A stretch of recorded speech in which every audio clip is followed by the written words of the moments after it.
Kom ons buig ons hoofde saam. Vader in die hemel, dis 'n voorreg om u kinders genoem te kan word. Dis 'n voorreg, Here, dat u ons wil gebruik in u diens. Ons wat swak is, ons wat sondig is, ons wat skaam is.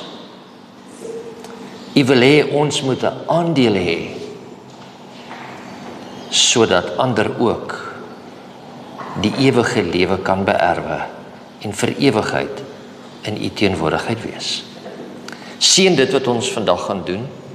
Seën u woord en praat met elkeen van ons soos ons hier voor u is. Dit bid ons in Jesus naam. Amen. As jy Bybels by jy het, en ek glo jy het dit by u, blaai vir my na Romeine. Die boek van Romeine, en ons gaan na die 10de hoofstuk.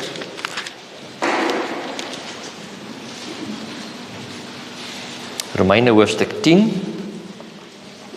En ons gaan 'n paar verse daar saam lees. So ek wil hê jy moet volg daar in die Bybels. Romeine hoofstuk 10 vanaf vers 13. Ek lees uit die ou Afrikaanse vertaling. Want elkeen wat die naam van die Here aanroep, sal gered word. Nou as ek nou in 'n ander kerk gesit het, dan het die hele kerk gesê, Amen. So kom ons probeer weer. Want elkeen wat die naam van die Here aanroep, sal gered word. Hoe kan hulle hom dan aanroep in wie hulle nie geglo het nie? En hoe kan hulle in hom glo van wie hulle nie gehoor het nie? En hoe kan hulle hoor sonder een wat preek? En hoe kan hulle preek as hulle nie gestuur word nie? Soos geskrywe is, hoe lieflik is die voete van die wat die evangelie van vrede verkondig, van die wat die evangelie van die goeie verkondig. Maar hulle was nie almal gehoorsaam aan die evangelie nie, want Jesaja het gesê, Here, wie het ons prediking geglo? Vers 17. Die geloof is dus uit die gehoor, en die gehoor is deur die woord van God. Maar ek sê, het julle miskien nie gehoor nie? Ja, seker. Oor die hele aarde het hulle stem uitgegaan en tot by die eindes van die wêreld hulle woorde. Maar ek vra, het Israel dit miskien nie verstaan nie? Ten eerste sê Moses, ek sal julle jaloers maak op die wat geen volk is nie. Ek sal julle toorn opwek teen 'n onverstandige volk. En Jesaja durf self sê, ek het my laat vind deur die wat my nie gesoek het nie. Ek het verskyn aan die wat my nie gevra het nie. Maar van Israel sê hy, die hele dag het ek my hand uitgebrei na 'n ongehoorsame en teesprekende volk. Mag die liewe Vader sy geleesde woorde tot elkeen van ons se harte seën. Kom ek begin by die einde. Hoe hou julle van vers 21? Ekskuus dat ek hier sonder 'n baadjie staan, ek het eene aangehad vroeër, maar dit is so bedompig hier by julle. Dit sou nie goed gelyk het as ek hom nou nog aangehad het nie. Wat dink julle van vers 21? Maar van Israel sê hy, wie is geestelike Israel? Die hele dag het ek my hande uitgebrei na 'n ongehoorsame en teesprekende volk. En ons wil baie duidelik daar sê, nee, maar hy praat nou van Israel, daar. Dit kan nie ons wees nie. Ons is mos gehoorsaam. Ons doen wat die Here vir ons sê. Of doen ons? Want ons het gisterand gekom, ons gaan kyk, wat sê Matteus 28, 19 en 20 vir ons? Kom dan kerk toe, sodat ons almal saam kan aanbid. Is dit nie wat hy sê nie? Wat sê dit?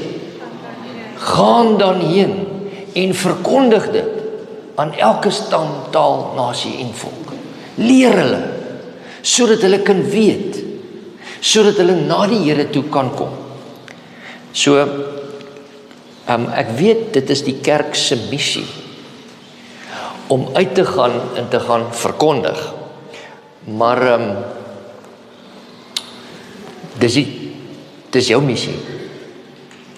En dis my missie. Maar dis nie ons missie nie. Is ek reg? Want dis hoe ons baie keer daarna kyk. Ons wil sê, maar dit is iemand anders se missie, dit is nie my missie nie.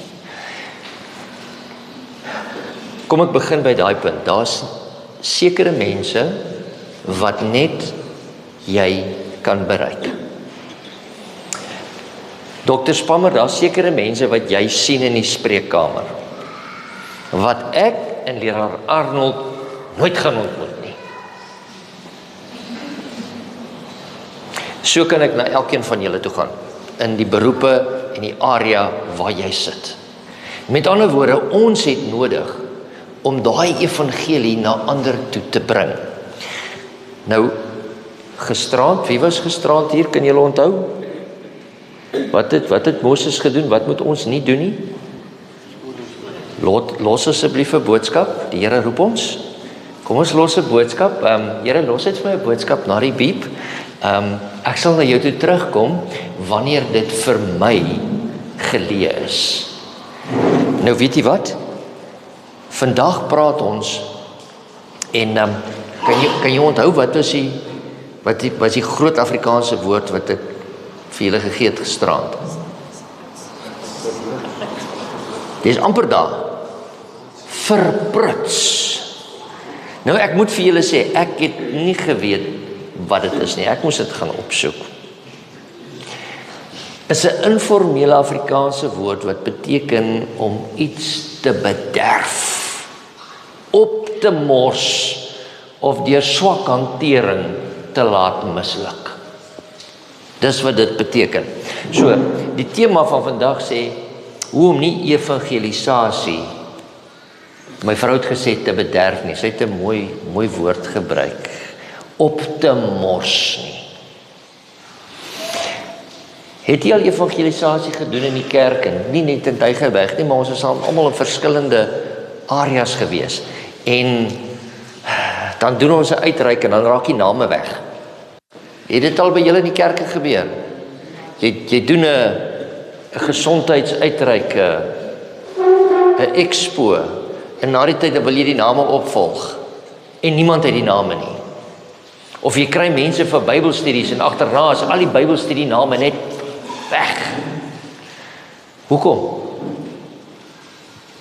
Want ons hou nie boek daarvan nie, of ons weet nie om te leaseer nie, of iets gebeur, maar ons mors dit op. Ons kernvers van vandag sê vir ons, die geloof is dus uit gehoor. En die gehoor is deur die woord van God, vers 17.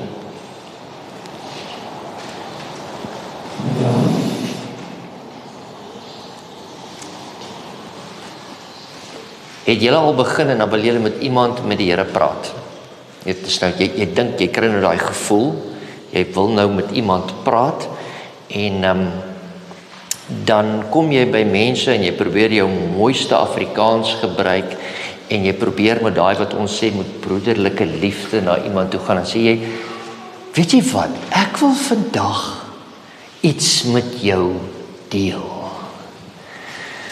En dan sê die persoon vir jou, ag nee, tog net nie dit nie. En as julle nou soos ek is, dan sê jy sê, hoor jy so, weet jy wat, ekskuus, ek het vergeet van 'n ander afspraak. En dan hardloop ons weg. Ek weet nie, ons dink ons almal aan verskonings uit. Net so terloops, ek sê altyd, my vrou, sy praat verskriklik baie. En as ons nuwe mense ontmoet, dan kom sy altyd daaraan, en dan ek wil met die mense gesels. Maar sy wil baie gesels. En dan, as ons mekaar ontmoet as manne, Miskien moet ek 'n man vra, wat is die eerste ding as jy iemand nou ontmoet het en jy het nou sy naam geleer ken, wat is die eerste ding wat jy hom vra? Wat is die eerste ding wat jy vir 'n ander man vra? Jy leer hom ken. Wat vra jy hom? Wat doen jy vir 'n lewe? My vrou moet nie dit vra nie. Want as sy dit vra vir hulle, dan wat gaan hulle maak? En dan sê, en wat doen jy? Dan weet ek, as sy klaar vir hulle gesê het, en wat doen ek? Dan gaan die mense sê, ekskuus, weet jy, ons is 'n bietjie haastig. Dan is die geleentheid. So ek probeer daai vraag altyd as ek mense ontmoet. Vir my. Ek wil so graag weet wat hulle doen, maar hulle gaan van my vra wat ek doen en dan maak hulle 'n verskoning. So kom ons, in my geval probeer ek daarvan wegbly. Ek praat net oor dinge en ek bly weg van beroepe af. Wie van julle hou van evangelisasie?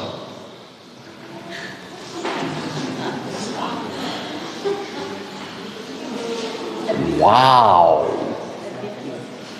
'n bietjie. OK, kom ons kyk so. Wie van julle is bang om uit te gaan en met iemand anders te gaan praat? Bang, vreesagtig, wat ook al die situasie is. Nou hoekom wil ons dit nie doen nie? Want die ander steek julle hande op, julle is nie bang nie. Of is dit net nie vir jou nie? Romeine 10 wys vir ons iets uit. Partykeer weet ons nie waar om te begin nie. Kom ek sê vir die wat. Om Jesus na iemand toe te bring, hoef jy nie te begin by die toestand van die dode nie. Jy hoef nie te begin by die heiligdomstelsel nie. Jy hoef nie te begin by die Sabbat nie.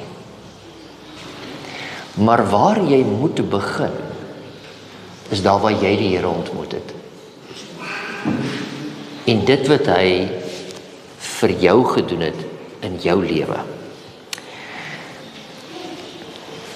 Iemand sê nou die ander dag vir my, in vandag se preek is nou nie so nie, maar iemand sê nou die ander dag vir my, Pastor, I like the way that you preach. Toe dog ek, dis baie weird dat enigiemand daarvan hou. Maar hy kyk my en hy sê, because you tell stories. Wie hou nie van 'n goeie storie nie? Ek is seker daarvan vanaand as ons saam gaan kuier vanaand, dan gaan daar baie stories vertel word. En sodra 'n storie vertel word, wat maak almal? Almal bly stil want jy wil die punchline wil jy kry van die storie. En ons moet mense vertel van ons storie.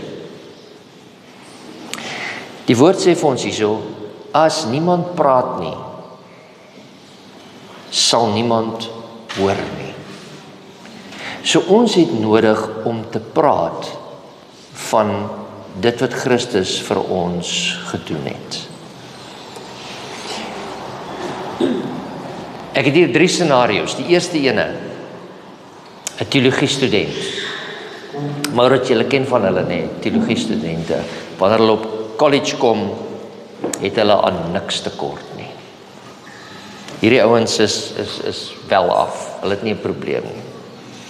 As jy daar op college is, dan voel jy half verlore tussen al die eksamens, al die druk wat jy het, die familielewe wat jy het, en dan nog, so elke nou en dan moet jy dan na die finanskantoor toe gaan. En partykeer voel dit vir jou of niks regloop nie. Jy weet die Here het jou geroep, maar niks wil in plek val nie. En die teologiestudent wat vir my sê, ek het nog nooit bekommer daaroor nie. Ek het nog nooit gewonder of ek geroepe is nie. Hy vertel 'n leuen. Want as alles verkeerd begin loop in sy lewe, dan begin hy te wonder, is ek werklik geroep om dit te gaan doen wat ek moet doen? Want sal alles nie mooi in plek val as die Here my geroep het nie. Dis die eerste ene.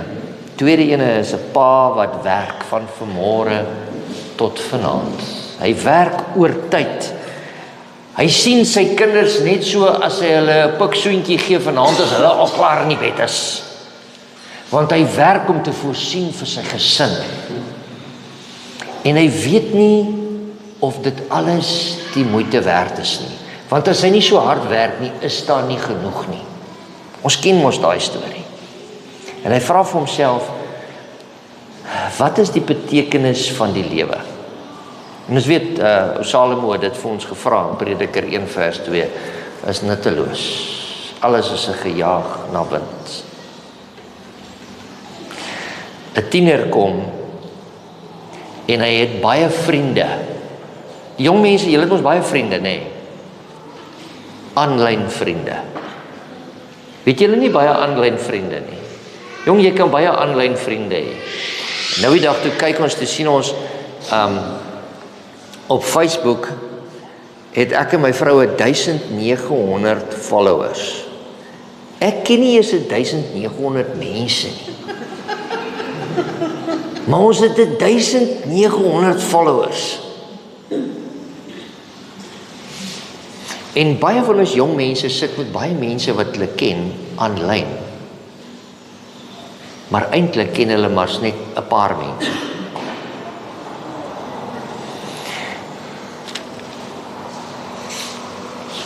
Geliefdes, ons vra onsself af, en is dit alles genoeg, dit wat ons doen in die lewe? Maar hulle vra dit alles in laarte. Romeine 10 vers 13 sê, elkeen wat die naam van die Here aanroep, sal gered word. Maar dan vra Paulus, hoe sal hulle hom aanroep as hulle nie glo nie? Hoe sal hulle glo as hulle nie hoor nie? Hoe sal hulle hoor sonder iemand wat vertel? Jy weet, en miskien moet ek nou so sê, as julle nou vir my klank nou heeltemal afsny, of nou nie my klank afsny nie. Ek sien nou, ek wil die klank dadelik afsny, maar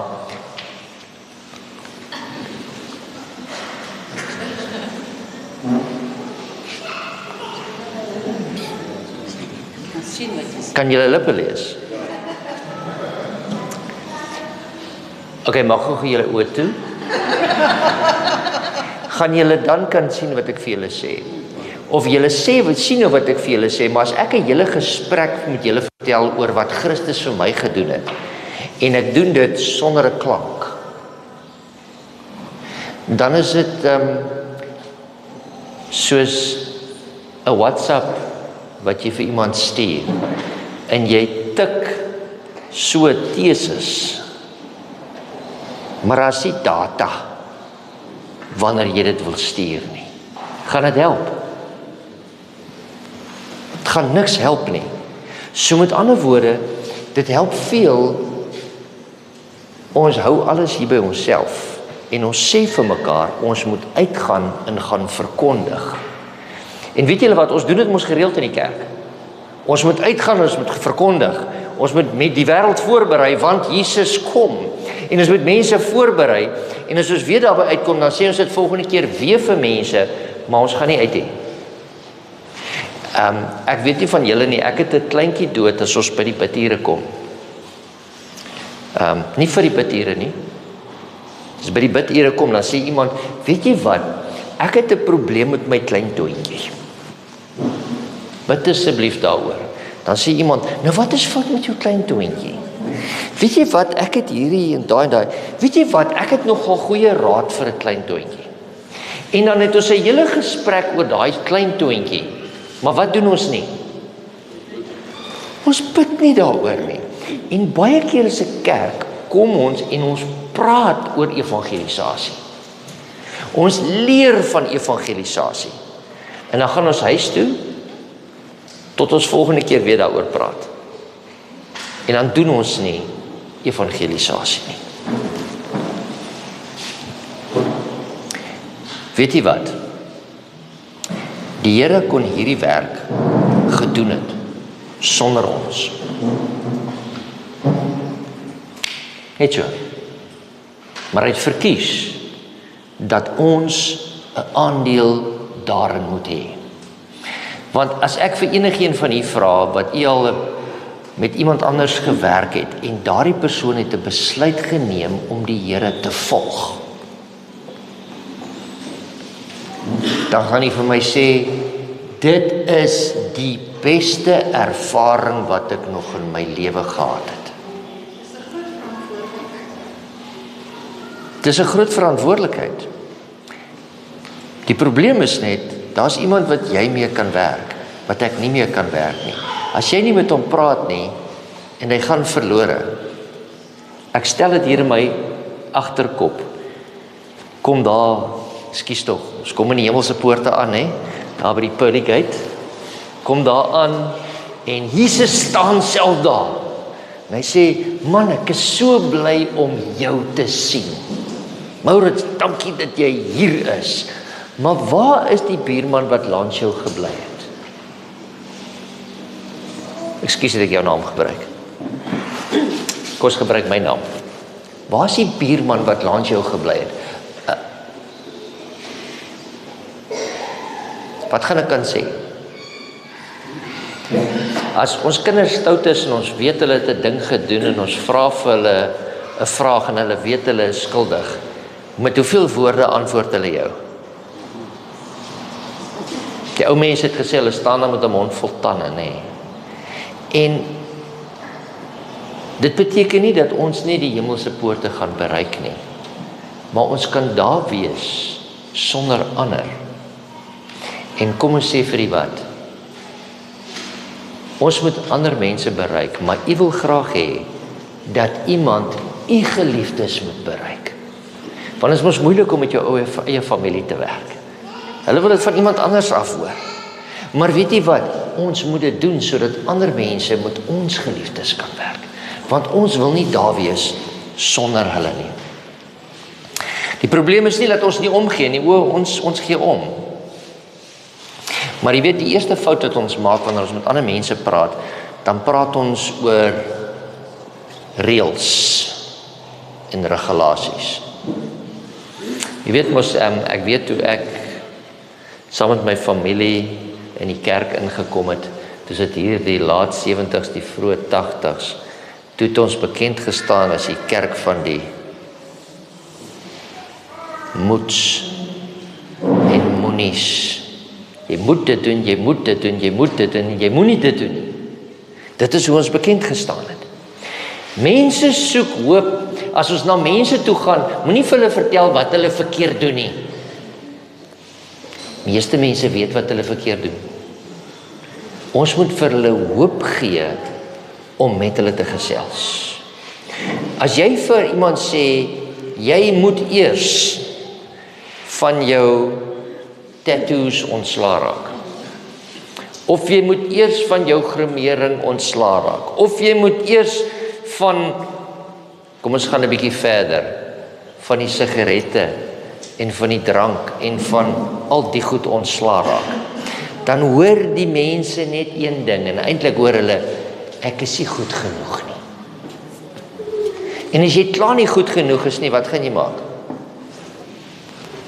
Ek weet nie van julle nie, maar ek is een van daai mense, ek weet as ek in 'n situasie ingaan en ek gaan verloor, dan draai ek om voor ek verloor. Dis net ek. So kom ons gee vir mense hoop, en ons bring nie net reëls en regulasies na hulle. Die tweede fout wat ons maak, ons klink soos regters, nie getuies nie.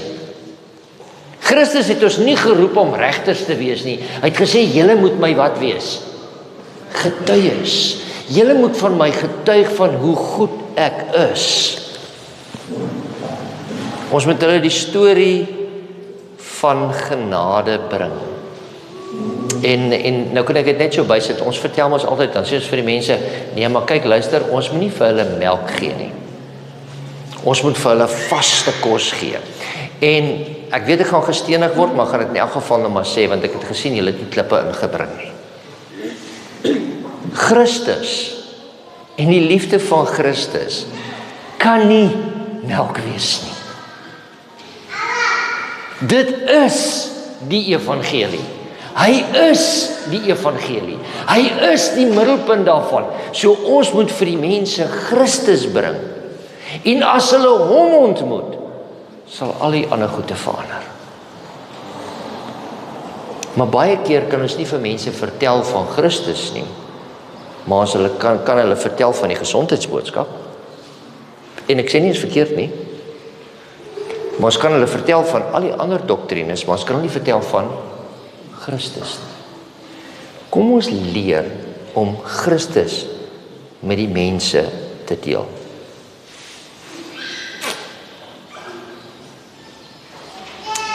Partykeer wil ek amper sê ons bid verkeerd.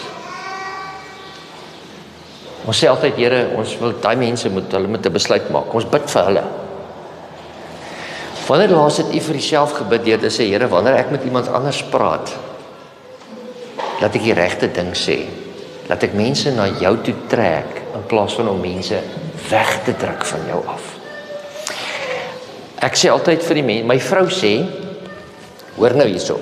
My vrou sê, haar man sê. Wanneer ons evangelisasie doen, dan moet ons vra vir die Heilige Gees vir 2 plekke.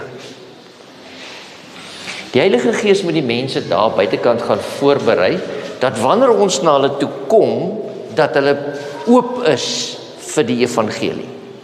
Maar die Heilige Gees moet ook met my werk, sodat ek die woord reg kan bring aan iemand anders, en nie veroordelend teenoor hulle is nie.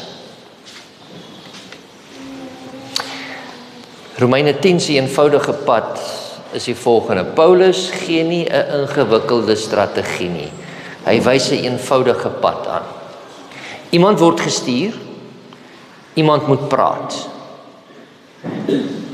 So as ons gestuur word en ons bly stil, wat beteken dit?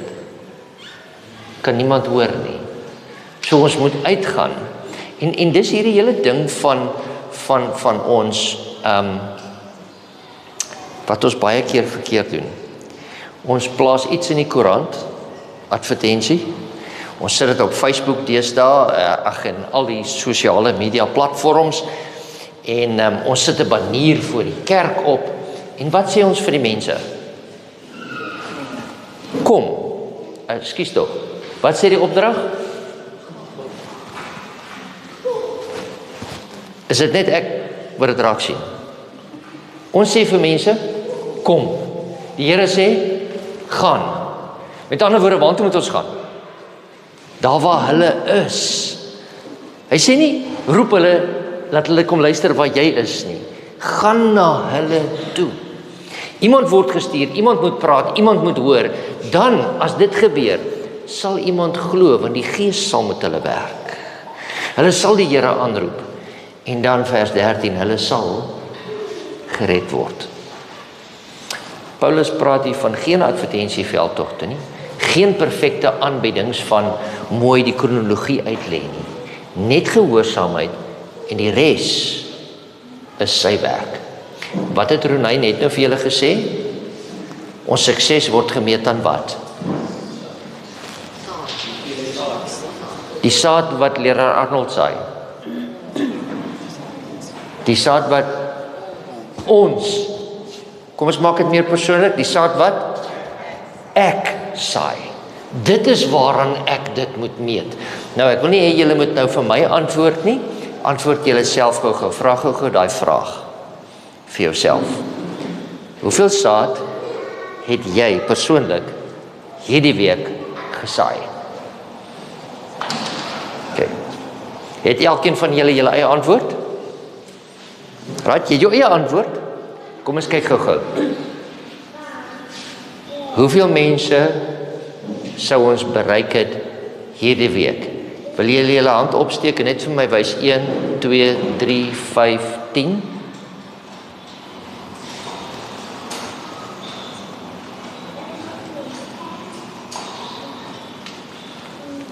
Okay, ek het 'n paar mense wat saam met my gewerk het. Hulle het hulle hande opgesteek. Kom ons probeer weer. Onthou jou antwoord vir jouself. Jy hoef jou hand so op te lig, laat almal dit sien nie. Maar antwoord net hierdie vraag vir jouself. Hoeveel mense met die saad wat jy hierdie week gesaai het, sou jy mense bereik het? Hande op. Dis 'n nulletjie, dis 1, dis 2, dis 3, dis 4, dis 5. OK. Ons sukkel. Alright, so ons sou dalk tussen die 100 van ons dalk so 10, 15 mense bereik het. Maar as elkeen van ons net 1 bereik het, die week, het ons 100 bereik. En as ons een keer in 'n week 1 persoon bereik, hoeveel sou ons bereik het teen die einde van die jaar? 52 maal 100 elke week? Hoeveel is dit? Help my, wiskundiges. 5200 mense se lewens kon ons aangeraak het. Is dit te veel gevra? 1 persoon 'n week. Nie 1 persoon 'n dag nie, nie 1 persoon 'n uur nie, 1 persoon 'n week. Dink julle dis onmoontlik? Nee. En ons kan help om die werk van die Here vinniger klaar te maak.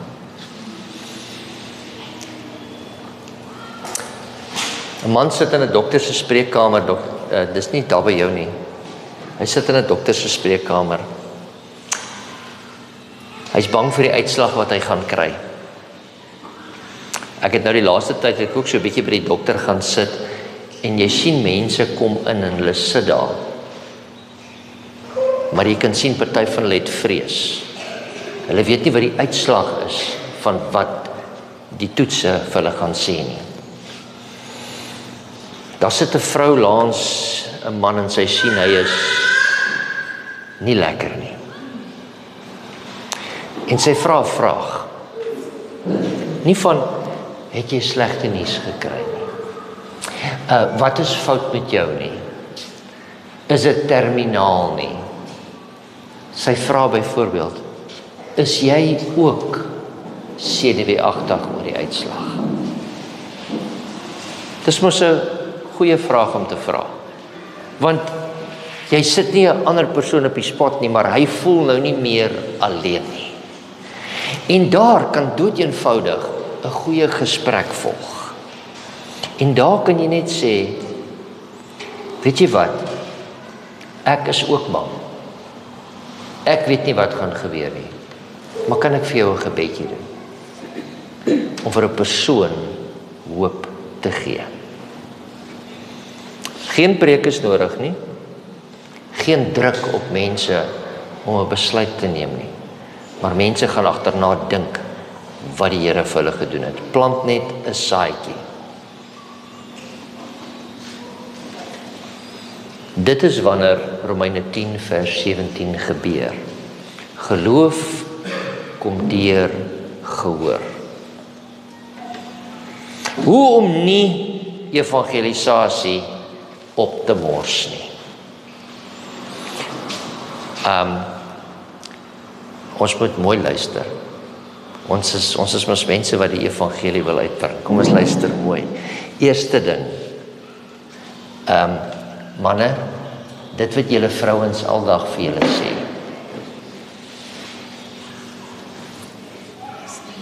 Luister. Luister. Ons luister nie om te luister nie. Sodra hulle begin praat, dan wil ons wat? Die probleem, ons skakel af of ons wil die probleem oplos. En weet jy wat, sodra iemand vir hulle van hulle probleme in hulle lewe vir jou vertel, dis so gou soos nou, jy kan sien, daai mense se liggies gaan af. Ok, ek luister, maar en dan sit jy hier in jou agterkop en jy sê, ek wonder wanneer gaan hierdie ou nou klaar kry. En jy begin na jou horlosie te kyk. Wat sê jy vir die ander persoon? Ek stel nie belang in jou probleme nie. As ons net vir mense kan wys dat ons in hulle belang stel, dan gaan hulle ook belangstel in dit wat ons later vir hulle wil vertel. Maar as ons nie belangstelling het in wat in mense se lewens aangaan nie, hulle gaan nie omgee wat in ons lewens aangaan nie. Die volgende een het ek hier gesê, wees eg. Ek beskryf dit andersom, ek sê, ekskuus vir die woord, maar hy sê so lekker, moenie plastiek wees nie. Julle weet wat dit beteken, hè? As iemand daar aankom, goeiemôre, ek is so bly om jou weer te sien. En die glimlag loop die heeltyd so, en dan sê ek, maar die persoon loop nooit so nie, hy is eintlik baie plastiek. Is nie eg nie. Wanneer ons vir mense omgee, kom ons doen dit met opregtheid, sodat hulle kan sien ons gee werklik vir hulle om. Jy hoef nie 'n perfekte Christen te wees om eg te wees nie.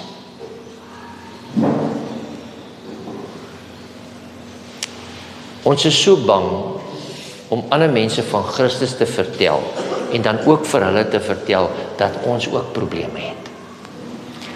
Want as ons nou vir Christus is en ons het probleme, hoekom sal hulle hom wil hê? Maar mense wil identifiseer. Dit beteken nie, as jy Christus gaan volg, al jou probleme gaan soos die mis voor die son verdwyn nie. Die derde punt het ek vir julle gesê, ek het net nou vir julle gesê, almal hou van 'n goeie storie. Ek moet bely, gisterand toe ons hier uit is, toe word ek genooi om 'n koppietjie ietsie te drink. En ek het hier uitgegaan, hoe laat het ek vir julle gesê is die curfew? 10:00. 10:30, toe kom ek agter, ek sit nog steeds in gesels. Maar die mense wil ook nie bed toe gaan nie, hoekom nie? Want ek vertel vir hulle 'n lekker storie. En mense, alhoewel hulle moeg is, kom ek kyk nou na julle wat moeg was, nê, wat daar gesit het. Julle het almal gesit en julle wou na die storie geluister het, nê. Alhoewel julle ook verlang het na die bed. Was julle plastiek? Ek gaan nie weer vir jou. Ek gaan nie weer vir haar storie vertel nie. Maar mense sal sit en luister wanneer jy 'n storie vertel. En wanneer jy 'n storie vertel, moet jy asseblief nou nie die storie so vertel. Eendag, lank gelede. Dit gaan nie werk nie, want ek gaan dadelik wil loop. Jy moet dit met entoesiasme deel. En die enigste storie wat jy met entoesiasme kan deel, is jou storie. Want jy kan dit die beste vertel. En niemand kan vir jou sê, dis nie waar nie, want dis jou storie wat in jou lewe gebeur het. Moenie te groot begin nie. Begin klein. Waar begin 'n saadjie? Klein saadjie, enetjie wat jy plant. Hy groei stadig. Dit word dalk 'n groot boom op die einde van die dag, maar hy's klein. Maar weet julle wat, ons wil altyd die hele bel wil op een slag bereik. Want ons wil nou huis toe gaan. En ons almal weet dit werk nie so nie. Een slag, een op 'n slag. Die laaste punt hier wat ek hier geskryf het is, vertrou die Heilige Gees. Ons praat van God. Ons sê ons glo in hom, maar baie keer vertrou ons hom nie. Die Here sê, gaan, ek sal vir jou sê wat jy moet gaan sê as jy daar gaan. Ja Here, maar ek ken nie al hierdie goede nie. En meeste van julle wil doen wat ek doen. Here, vertel eers vir my, dat ek dit mooi leer, en dan sal ek dit oor gaan vertel. Die Here sê, nee, sit jou voete in die water, en dan sal ek die water laat oopgaan. As jy nie jou voete in die water sit nie, wat gaan met die water gebeur? Dit gaan nie oopgaan nie. So geliefdes, kom ons probeer om wanneer ons met ander mense te gaan praat, klein te begin. Jy weet, ons lewe in 'n kidswêreld, né? In my distrik sê ek vir die mense, as iets dringend is, moenie vir my 'n WhatsApp stuur nie. Ek beskou nie 'n WhatsApp as dringend nie. En my WhatsApps notifikasies is in elk geval nie aan nie. So as iets dringend is, my broer, bel, want dan kan ek dadelik antwoord. Maar het dit jou ook al oorgekom? Iemand stuur vir jou 'n WhatsApp boodskap en dan sien jy die boodskap, maar jy's net gou besig hier met iemand anders en dan 10 sekondes later dan kom daar nog 'n boodskap. Antwoord jy my nie? Ons lewe in 'n kitswêreld want ons wil 'n antwoord nou hê. In plaas van om tyd te spandeer met iemand. Hoe vinnig bou u 'n ware vriendskap met enigiemand anders?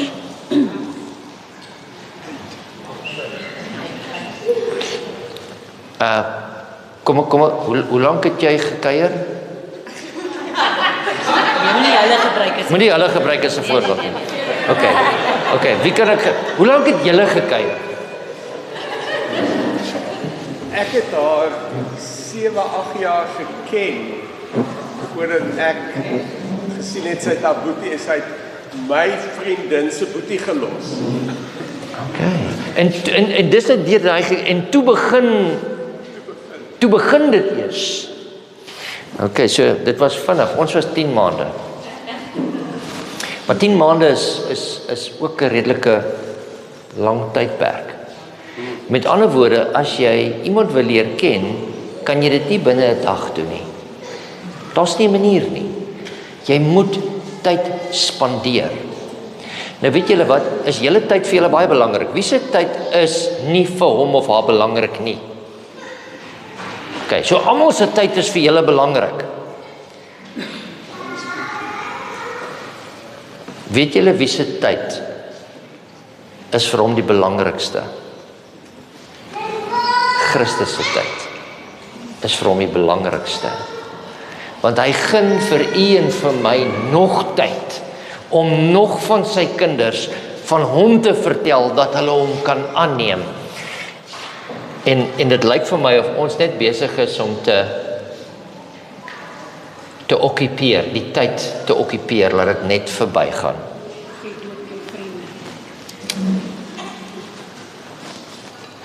Julle het nie gehoor wat my vrou sê nie, nee. Die meeste mense wat die Here aanneem en wat in hierdie kerk bly en wat goeie werkers in hierdie kerk word vir die Here, nie vir die kerk nie, vir die Here, is jou beste vriend. Vreemdelinge is ek weet nou nie Tygerberg en Parow nie, julle moet my nou help, nee. Die statistiek sê, as enige iemand nuut jou besoek en in die kerk inkom, en hy maak nie 7 nuwe vriende binne die eerste maand nie, dan is hy weg. Julle verstaan nie mooi nie. Nie 7 nuwe kennisse nie. Hallo, ek is so en dan groet ek jou volgende week, ek is so en dis dit nie. Dis nie 'n vriend nie, dis net 'n kennis. Maar ons is baie keer so in ons eie vriende in, dat as iemand nuuts daar aankom, dan sien ons hulle nie eens raak nie. En dis 'n soekende siel. Geliefdes, het ek nou vir julle, ekskuus vir die Engelse woord, rocket science vertel. Maar hoekom sukkel ons dan so om evangelisasie te doen? Kom ek sê vir die wat, is nie na my aard, dan is die probleem, man, as ek gaan sit, is dit so lekker. Ek is gemaklik daar waar ek sit. En ek het nou die hele week so moeg rondgehardloop. Ek is regtig nie nog lus vir iemand anders nie. Baie keer, ek kan nou vir julle sê, ek het in een van my kerke, kom ek sê nie watter ene nie, het ek gepraat met die ouderlinge, toe sê ek vir die ouderlinge, ons het nodig om in ons mense se huise te kom, om hulle te besoek, nie om vir hulle te preek nie, net om in hulle huise te kom. En ek gaan nou nie die game heeltemal weggee nie, maar ek maak toe 'n sommetjie en ek sê, as elkeen van julle ouderlinge net een mens in 'n maand gaan besoek, in 'n maand, dan besoek ons, en ek doen 1 maand, en my assistent leraar Dalblok doen 1 maand, dan sien ons omtrent 200 huishoudings in 'n jaar, wat die hele kerk is. Maar weet jy wat? Ek gaan besoek mense, dan sê hulle vir my, leraar, jy is die eerste predikant wat in my huis kom, van 1985 af. Ek het nou die ander dag iemand besoek, die sê vir my, leraar, jy is die eerste predikant wat in my huis kom, vandat ek in hierdie kerk is. As ons nie eers mekaar besoek nie, hoe gaan ons by die buitemense uitkom? En ekskuus, as ons nou die buitemense inbring, wat gaan ons nou met hulle maak? Jy's nou hier, sit hier, ek gaan weer iemand anders soek. Wat maak ons met die ene? Ons vergeet hom weer, né? Geliefdes, kom laat ek nou hier kyk. Hierdie week as julle uitgaan. Eintlik doen ek nou leraar Arnold se werk vir hom. Want ek probeer sy korps regkry om te gaan werk. Hierdie week stuur 'n boodskap van hoop vir iemand anders. OK, kom ons deel dit in 2.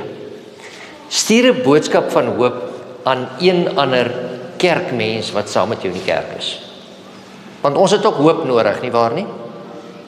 Maar stuur dit ook aan iemand anders wat nie in dieselfde kerk is as jy nie. Iemand wat hoop nodig het, stuur net 'n boodskap. Eerste ene. Dalk kan jy iemand nooi vir 'n koppie decaf.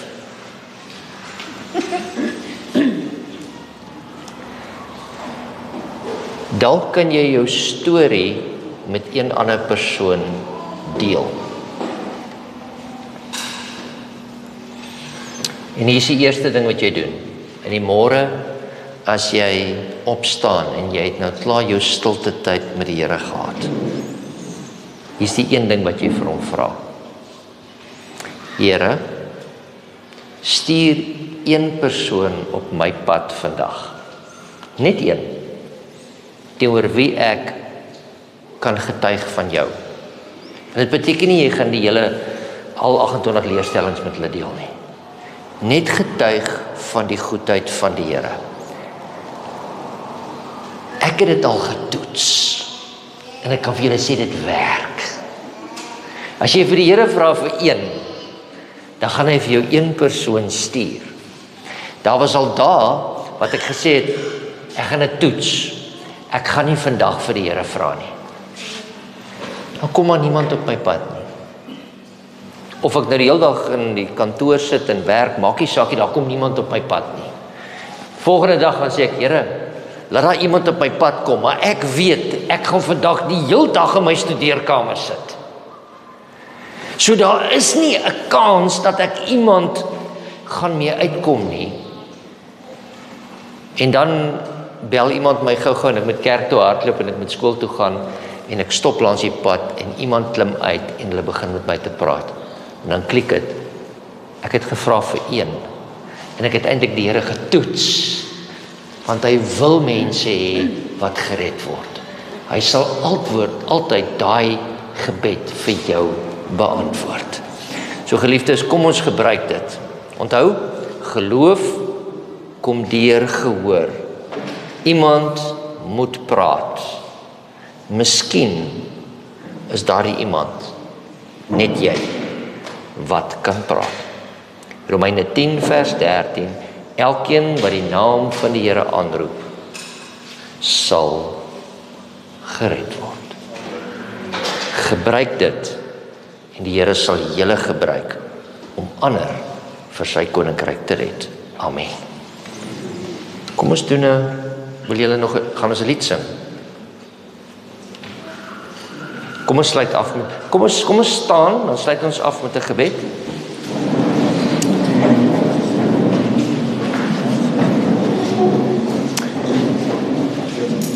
Here, ons is hier omdat ons U baie liefhet.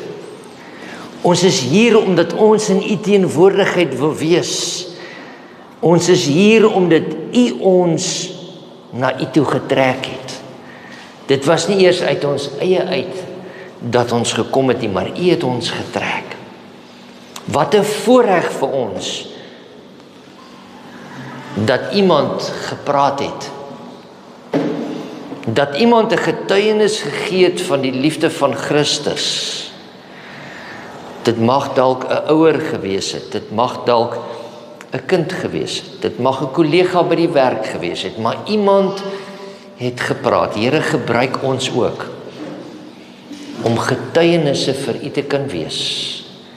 Dat ons vir iemand kan vertel van die liefde en van die opoffering wat U gedoen het. Hierdie opoffering het nie net begin by die kruis nie. Dit het al voor die grondlegging van die aarde het dit begin. Toe U die besluit geneem het dat daar 'n verlossingsplan sal wees vir die mensdom. Help ons in ons onbeholpenheid om net U getuies te kan wees vir ander, sodat mense kan hoor van die liefde van Jesus. Dat hulle die liefde van Jesus in ons lewens gereflekteer kan sien.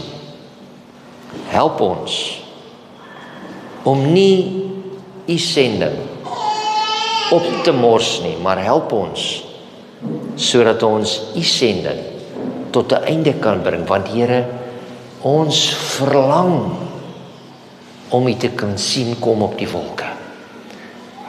Maar Here, ek wil nie alleen daar wees nie. Ek glo almal van ons wil nie alleen daar wees nie. Here, help ons om ook ander se geliefdes van die liefde van Christus te vertel, sodat hulle saam met hulle geliefdes in die hemelse poorte kan instap. Dankie Here, praat met ons, gebruik ons. Dit bid ons in Jesus naam. Amen.